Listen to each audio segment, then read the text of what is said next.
Vicpothesis. So much this guy speak on some Supreme Court case that's says going on about church and state and about giving funding to schools so they can operate, their biblical theologies or whatever, as well put it. And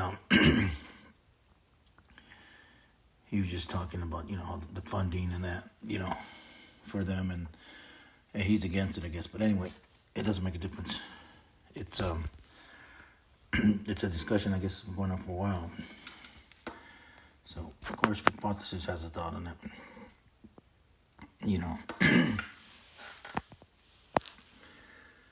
If they want federal funding for something like that, then, for this particular or that particular, because then which school do you stop with? You know what I mean? You go to Baptist, you go to the Amish, you go to the Catholic, you go the Lutherans, the Methodists, the Seventh-day Adventists, whatever they are, the Adventists, the Mormons. Where do you stop? You see, and then they complain about money and stuff anyway. So here's a possible solution: just keep giving the money to the schools, the state schools, for the basic education, right? Reading, writing, math, science.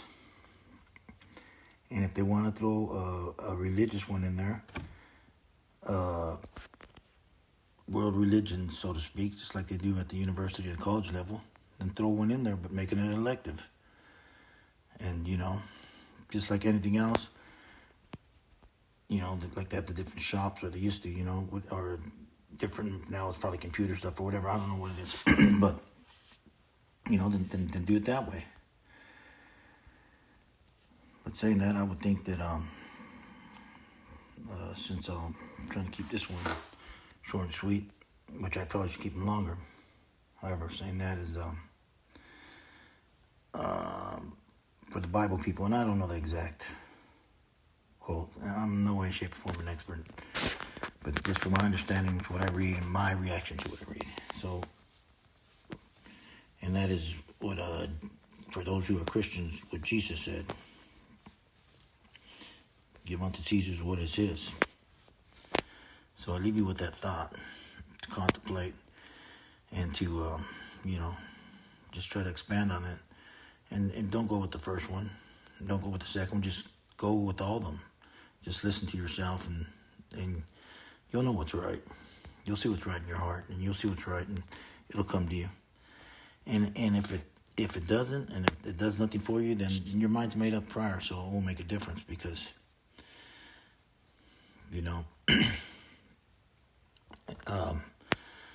just like Pharaoh, right? What happened there? As long as his heart hardened, it was okay until it affected him personally. He didn't care about the first 9 plagues. He didn't care about the people suffering. He didn't care about any of that.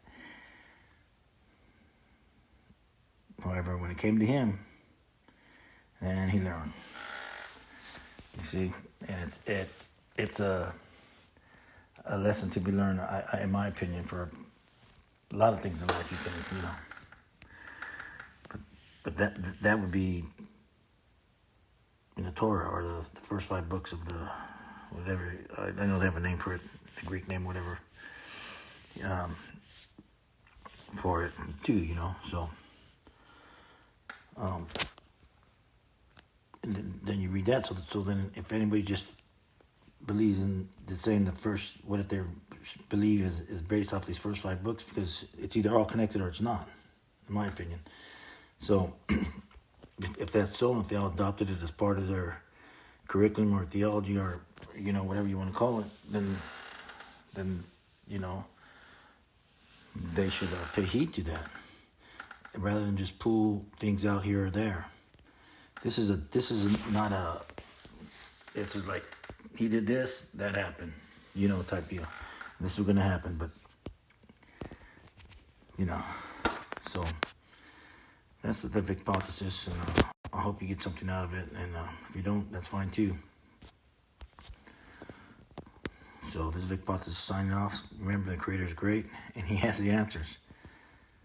And what does that mean to me? It means that before I do anything, or before I get discouraged, or when in times of some despair from none to extreme, I have to remind myself that there's already an answer out there for whatever I'm going through. There's already an antidote for whatever I'm going through. There's something out there already. I just have to find it. So, Vicpothesis signing off. The Creator is great.